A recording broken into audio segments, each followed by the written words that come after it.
Good, sir. Heads up. Have a seat. Make yourself comfortable.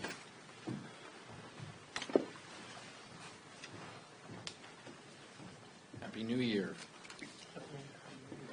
Yesterday, without incident or controversy, the United States Congress performed our constitutional responsibility to count the electoral votes in the 2024 presidential election.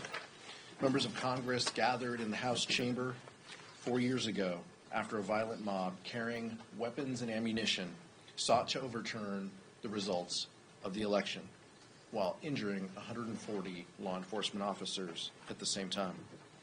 Families spent yesterday mourning loved ones who are no longer with us as a result of that violent mob. Vice President Harris presided over the joint session to certify the results of an election that she lost.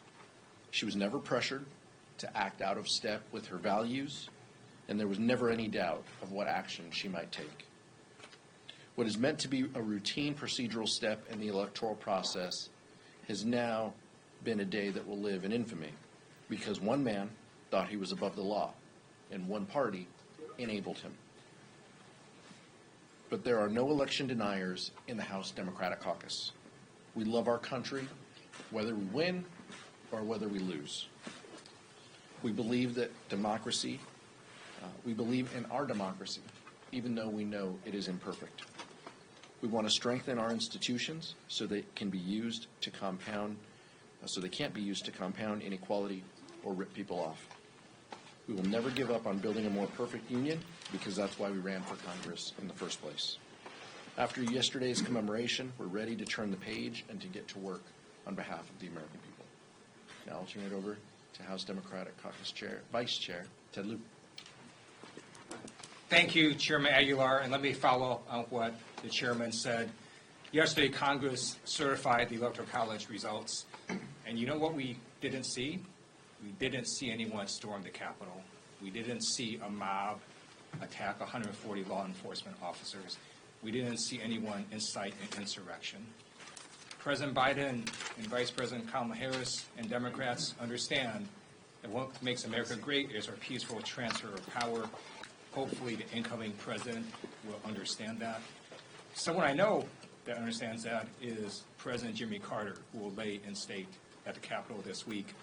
He was a great man. He was a good man, a graduate of the Naval Academy. He not only was good as president, he did amazing works after he left the presidency. We're all going to miss him, and may he rest in peace. Questions? We'll go Michael, Maeve, and Mike. If your name doesn't start with an M, you're going to have to wait till next week. Mike. I appreciate it, Mr. Chairman. Happy New Year. So as of now, 48 House Democrats have voted for the Laken Riley Act. That's up from 37 when it was up last Congress. I want to get your reaction to that increase in number and just your general thoughts about the bill and how it fits into this broader immigration narrative that House Republicans are going to look to push this Congress. Look, it's very clear that House Republicans are going to push an anti-immigrant agenda. There are serious flaws in this bill. It did not come up before the Judiciary Committee. This has not gone through the normal traditional process. I personally voted against it because this would open a path for individuals with DACA to be deported, even if they are just around someone who committed a crime. That's a concern of me. And it's a concern to a lot of my colleagues. We're going to continue to have robust discussions about immigration policy, about border security. The Democratic Caucus believes in the rule of law.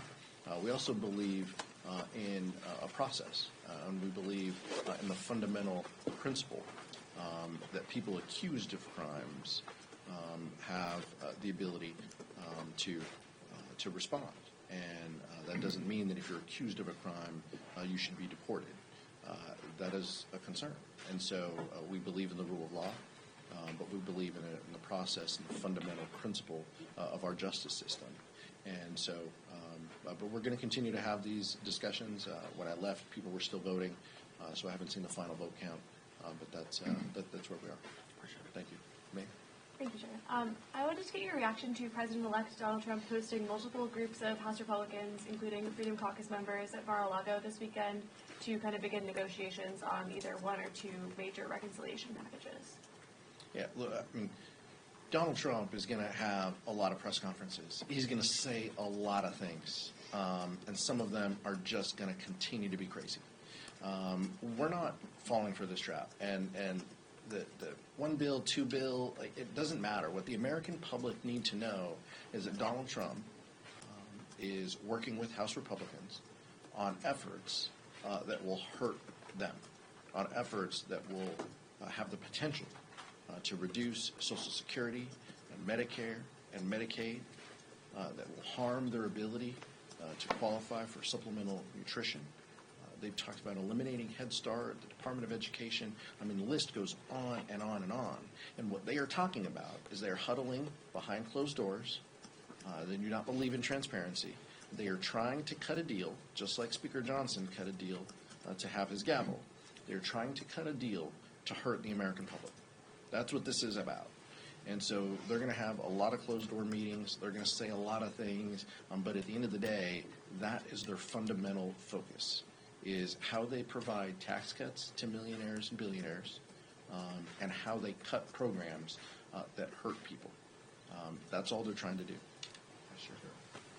I agree with Chairman Aguilar. I don't think the procedure matters, whether it's one bill or 5 bills. I think the standard that the American people are going to see is, does this bill help their lives?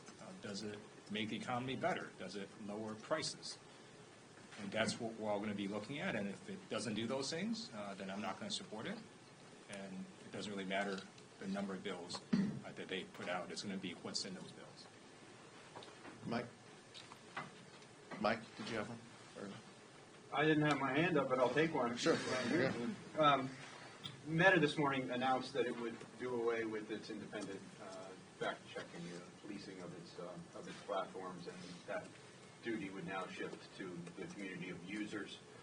Democrats have said a lot from that podium about the dangers of misinformation, especially around elections and politics.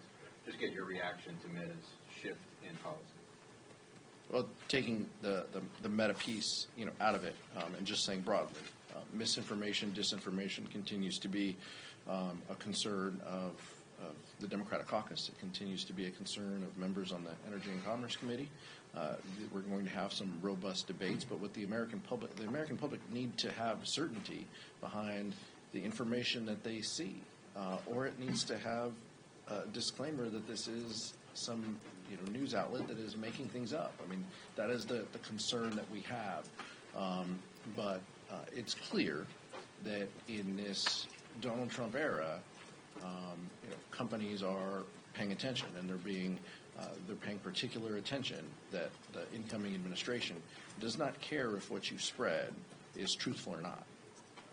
And that should be a problem to all of us who care about a free press, who care about honesty, integrity, the rule of law, and in trusting the information that you're reading, while navigating the complex world that we live in, that people are getting their information from a variety of sources. That's the world that we live in. Does Congress have any role? Yeah, look, the Energy and Commerce Committee thinks they have a role over everything. And so I would imagine in that room you're going to hear robust discussions on what they can regulate and what they should be regulating from people on both sides of the aisle and what that looks like. Nick, then Scott. So I don't have to wait till next week. It's a new year, Nick. I'm starting off on a good foot. I wanted to ask about immigration. Again, Republicans look like they'll try to do a lot alone through reconciliation. But what do you see as the places for common ground or some sort of bipartisan action with Republicans? Republicans turned away. It's a good question. Republicans turned away a bipartisan opportunity for border security and immigration reform. I didn't love every piece of it. I stood at this podium and told you all that I didn't love every detail of it. But I also said I would have voted for it.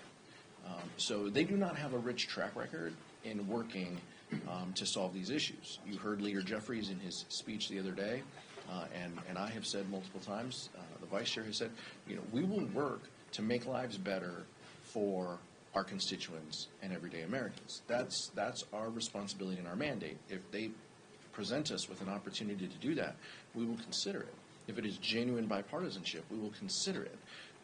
But what we have seen from them is just reciting time and time again, anti-immigrant rhetoric, and then wrapped in a policy bow that they present.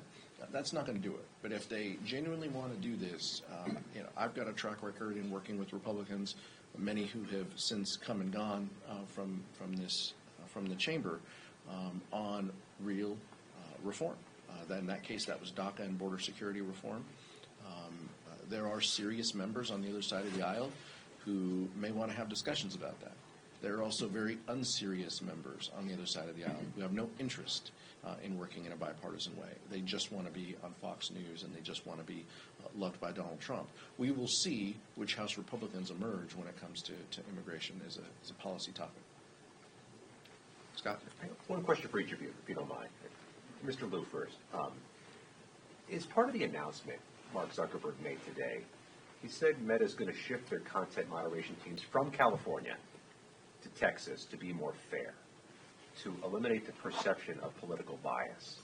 So what do you make of him referring to Californians as politically biased and not trustworthy? I have no idea what he's talking about. But what I do encourage members of the public to do is they can look at trusted sources. So you can either listen to your cousin's friend who posts some random thing about polio vaccines, or you can look at what the American Medical Association has said about polio vaccines, or what your pediatrician has said. So talk to your doctor. Talk to experts that you trust. And I'm not overly concerned that Meta is doing this or not doing that. I'm more concerned that people understand the sources of information they're relying on, and I'd rather them rely on sources that do have science and expertise, and that's why I encourage people to do. I'll add the same question to you, but I wanted to add something else. Trump will have press conferences. He did have one, but he also made an allegation that there were no guns on January 6th, bolstering his support for pardons, that Hezbollah may have played a role in January 6th, and that the person shot trying to enter the House chamber was shot for no reason at all. You're on the committee. How do you respond to what seems to be the rewriting of that day? Well, this is not new for Donald Trump. He is trying to rewrite history and suppress the truth. That is exactly why he does not want the special counsel's report released down in Florida, and it is exactly why he continues to spread lies about January 6th.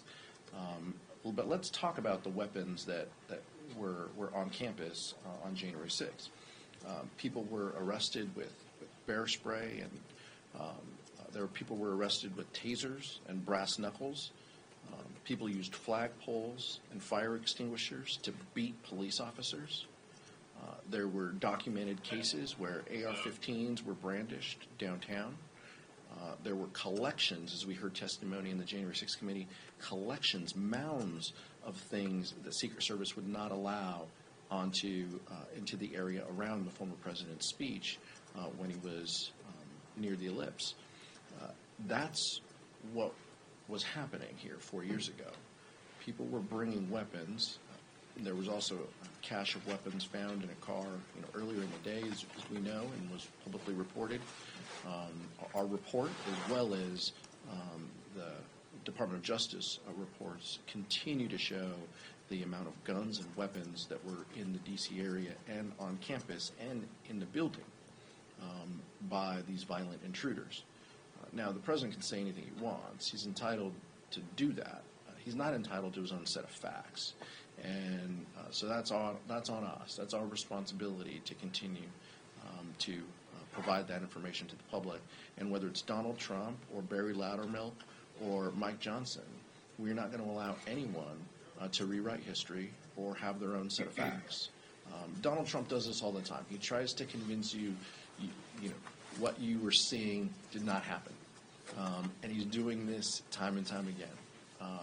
The American public, our job is to give the American public our perspective and the truth as we lived it and as we see it. So we are seeing a lot of the GOP messaging bills from last Congress that got passed through the House but did not make it through the Senate are now coming back up for votes, like the Laken Riley Act today and other ones this week. What are Democrats' reactions to some of these messaging bills potentially becoming law now? And then also with some of those bills, I know Democrats have said there are more bipartisan avenues we could take to address some of those issues. Have there been any conversations to bring up some of those bipartisan bills, or will there be any in the future? Look, and I'm not going to give you too much of a process, argument here. But I will tell you, look, committees have not met. A lot of committees do not have their formal members yet, so there has not been an opportunity for members to get together to process bills, to hear bills. This is all, bills that were part of Mike Johnson cutting a deal to be Speaker. These Republican members went to him, wanted these bills considered, many of them without being marked up, without going through the normal process, some of them from last Congress. This is their effort to try to extract something from Mike Johnson. There is not a Rules Committee. I have not been aware of a Rules Committee chair, so they do not have the ability to bring a bill to the floor to have actual debate. When you have actual debate and an actual markup, then at least you open the door to have some amendments and to have some bipartisanship. That's not what this Republican conference is interested in right now. We'll see if that changes. Last question. Congressman Ralph Norman has come up with a resolution for term limits for congressmen and women. I just want to get your thoughts on that, and does it hurt or help with leadership and experience as well? There are always a variety of characteristics that go into members being successful, here. Seniority, the arc of your professional career, what you did before you came to Congress in order to be effective, whether you were in the military and a lawyer and in the state Senate, like my colleague, the vice chair, whether you were a local mayor or in the private sector like me. I mean, all of this is the totality of it. We live every 2 years by term limits. If the people in the 33rd Congressional District in California choose for me not to be their representative, I will move on. I have limits. The voters decide that. That's what our system is about, and that's what I'll continue to focus on and live by. Vice Chair. Vice Chair, do you have anything on that? No? He said it was perfect, but then he said just a little bit. Yes, Perfect sir. response, Mr. Chairman. Aguilar. Yes, sir. I just want to say one of the best things American people did is they put term limits on a U.S. president. Thank you. All right. Thank you, Jeff. Thank you.